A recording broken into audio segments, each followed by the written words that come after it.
I just wanted to let you guys know that we are going to speak on a sensitive subject today. So if you are someone that is sensitive to talk about self-harm or anxiety and depression, suicidal ideation or PTSD, things that maybe you aren't comfortable speaking about or having other people hear while you're listening to the podcast, we would encourage you to maybe skip this one or listen to it when you actually have the availability to take the time to hear it and feel comfortable.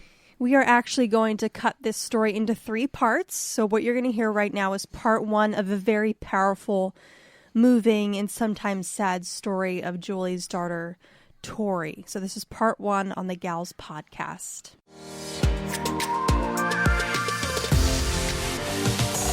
I'm Julie. And I'm Des. And we're the Gals. Real life, real talk from real women. So grab your coffee and let's chat. Welcome to the Gals podcast. Julie and I are sharing a mic right now because we have a special guest. It's so awkward leaning in and then moving out and then leaning in. Oh, I wish we had a video of this. Yes, because we are cheap and we don't have 3 microphones. We only have 2, and our guest needs 1 because that's kind of important. It's important. Yeah. So if Julie sounds far away, it's because she is. So let's start off with a little coffee, shall we? Yes. I'm like really self-conscious right now because I have coffee breath, but I did brush my teeth. I think we both have coffee breath, so it's no big deal. No, everybody at the table has coffee breath. All right, so for starters, Des, what are you Yes. drinking this morning? I'm drinking a terrible cup because I had a gift card to Wawa, and I was like, I'll just use it. Are you sad that you used it now? Kind of. Because it's from Wawa, even though sometimes, I've gotten a good cup. And I got half decaf, half Cuban roast, which is supposed to be a dark roast, but it kind of just feels like I'm sucking on cream. I'm glad I make you laugh. The decaf at Wawa is very, very, very weak. It takes 3 berries to explain. You have to get the new dark roast one. That it's like a special blend or something. Oh, yeah. That one's really good. So if you have to mix one in future, I would go there. Not Cuban with the decaf because you really got to compensate with the decaf. I have a new Starbucks drink. It is the almond milk honey blonde flat white. A lot of words. So you like it. And I really like it. I think I understand why you don't like it, even though we both like honey and almond milk. I love honey, and I love Maybe almond milk. it's I'm still super self-conscious right now. I'm like, I know my breath You don't have to be self-conscious with me because mine also smells like coffee. And we have our guest. Would you please introduce yourself? Hi, I'm Tori. Oh my god. So we're looking at our new GoPro right now, and it has a nice wide angle, so we actually see each other and not each other's noses. Anyway, go ahead, Tori. I totally cut you off. Tori. I am Julie's oldest daughter, the best one. Oh. The perfect one. Just kidding, nobody's perfect. You are perfect. And what are you drinking? My classic Dunkin' Donuts iced coffee with some cream and liquid sugar. Would you say that this is your everyday? I get at least probably 2 a day. Let's be careful with our words. Probably 2, for school and work. I think Tori and I share the same thing when you get in your car and your body says, I have to stop and get coffee. That's how it was this morning. But I was like, remember, oh no, I'm going to be late. I remember saying to Mama, because I know that she's like that, I said, I don't want to be like that. I don't want to be addicted to caffeine. And then the other day I was like, I have a headache. I didn't drink coffee today. And she was like, I told you. It's funny how you know when you haven't had caffeine, your body's telling you, like, oh, okay. Yeah. Yep. Yeah. Girl, you need to wake up. I know. Yes. I know. I need to wake up Sometimes I right get now. angry. Yes, me too. Brock was like, Julie, did you have coffee today? And I was like, I went to 3 places and everything was aligned. He's like, you stay here. I'm going to go get some for you because something has to change. Oh, boy. Anywho, go ahead. I was going to say, how was your week? It was really good. And I was going to actually, when I was in Romania for a missions trip for 10 days, a long time ago, I was like a different person. I thought you were talking about this week. Oh, no. I apparently don't know anything about it. She said, how was your week? Well, I was in Romania for 10 days. I actually was in Romania and I made a quick comeback.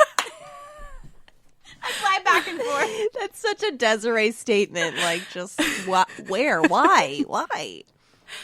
Anyway, because you were talking about coffee and how you get angry. And so I went to Romania, and there was like no place to get coffee. Near place. Terrible. Yeah, it was awful. And I had an addiction at that time. So I went out, and I don't know where we were, but I bought like a little espresso machine. And we had actually a little stove in our hostel, it's called, a little apartment thing. Mm-hmm. And I would make coffee for myself every day. And the girls would be like, you have an addiction. But then they would be like, hey, can you make me some coffee? Of course. Yes. I'm like pot calling the kettle black, literally. Literally. So that's my addiction to coffee. Anyway, my week was swell, actually. And it wasn't in Romania. It was in New Jersey. Me too. My week was good. It was weird. I didn't see you for like a long time. Yeah. It's because weird. I was on for worship this week to actually give Julie a break because she's been on like every week. Actually, she was in Romania. No, but for real, so we didn't see each other at practices. Last week I was up and you came just to church, you weren't singing. Yes, it was great. So, thank you. Oh, you're welcome. But it was weird. Like we didn't see each other at all. Yeah, abnormal for me the week. Yeah. But so you actually had something special happen to you, Julie, this weekend. Do you want to divulge that? Ew, I don't know. I don't know what that is. What? Dissect it. Like unfold. Did I say week? I mean weekend. You meant Sunday church. at 9:15. Oh, very specific. There you go. Last week we had a guest speaker, Wayne, from the group Higher Ground, which I almost forgot a second ago. Okay. They're a all dude group. They actually when was their grand start? Oh, goodness. Yeah. Oh, I think like the 70s. Yeah, and they actually were like a huge group. They were at the Dove Awards. Were they? Yes. Jealous. Our pastor was part of that group. They're a very talented group of men, and they met in college, and they still are all connected. They're from Nashville, and they flew here to be guest speakers for church on Sunday. And Wayne has the gift of prophecy, and I think that he doesn't want to show it too much because sometimes at our church, people get a little bit like weirded out about it. But I think that the gift of prophecy is so incredible. So I love to like watch it unfold or hear. I've said this before. The first time that I met Des, she said, "I don't know why, but I feel like God wants me to tell you that you're strong." Mm-hmm. And like I just love when God speaks through other people. Like she's like, "I don't even know you. I just can hear God telling me to tell you that you're strong." And I thought that was cool. Yeah. So I led worship, and it was time for the message, and I came out, and I was sitting down, and he was like, "Julie," and I was like, "Oh my gosh." No. He's like, "Can you stand?" I was like, "Oh, okay." So I stood up while everyone in the congregation was sitting down because church had already started, and he's like, "I want to do a blessing over you, and I have something that I really feel like you need to hear." And then he said these incredible amount of words that I have on a DVD because I definitely can't remember everything. And I just gave her, and I'm going to watch because I didn't see it. And I cried, of course, because it was just so exactly what I needed and just a confirmation of what I felt God was telling me. And when it was happening, I was just caught up in the moment and thinking about, oh my gosh, God, you're so cool. And I'm so grateful for this. And so now I'm going to watch it later. But it was amazing. He was amazing. And even after the service, he still kept saying, like, the reason I told Julie in a group of people is because you should be giving the gift of prophecy around people that can agree with you. He's like, don't do, like, parking lot prophecy, which I thought was really funny, where you, like, pull someone aside in a parking lot and you're like, hey, God told me to tell you this. And he's like, drag them people into a group and say, oh, did God tell you to tell me this? To make sure that we're all in agreement. So it was really powerful. Yeah, I think prophecy can be used very powerfully if it's done biblically.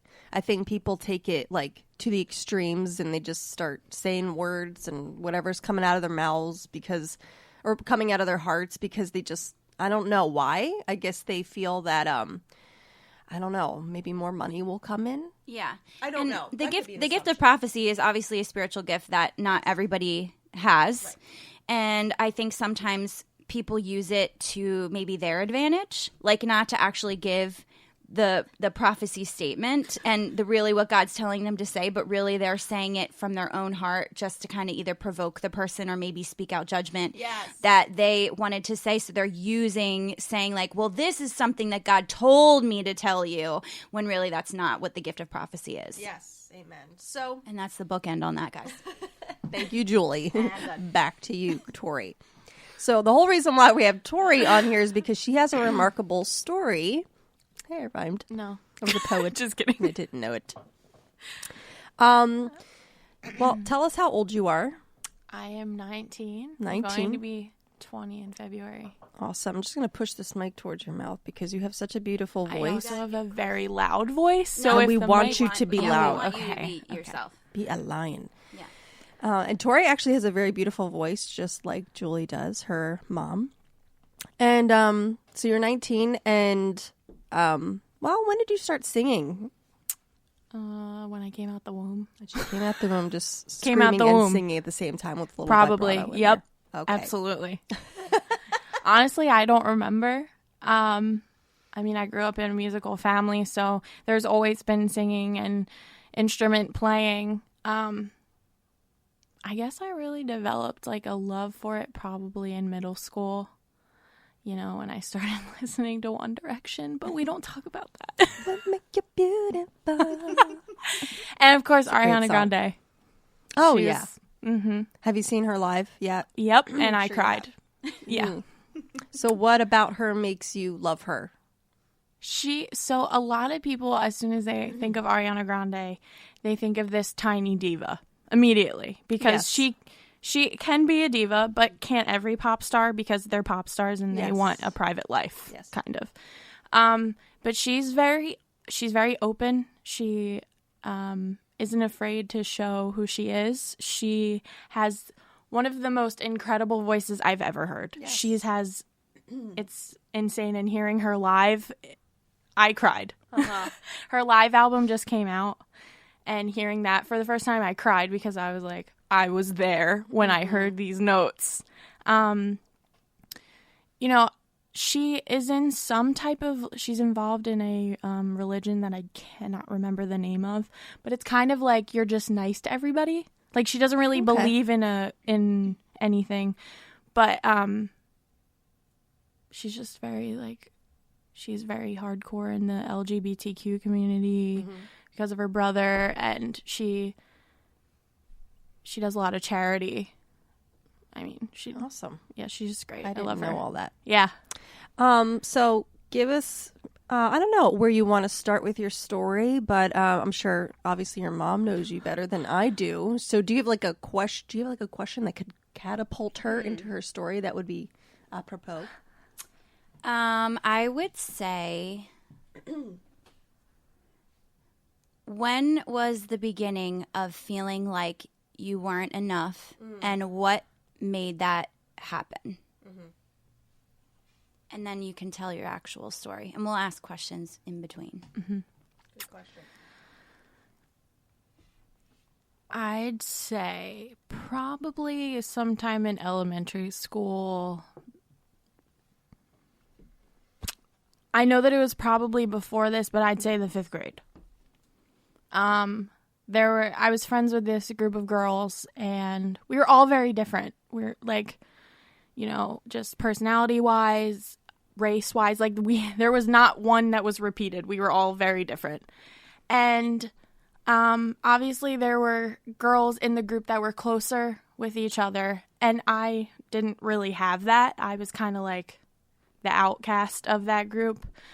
And I remember that I had invited them to have a sleepover at my grandmother's house. And at the time, I was like, yeah, these are my best friends. Like, we're probably going to go through high school together and middle school. But I didn't know that they just came over my house to kind of make fun of me later about it. Like, I would tell them things that you would say at a sleepover, and then later in life, like later down the road, they used it against me. Wow. But like a 5th grade, not like this adult perspective of things. They would just say that what I told them to people. So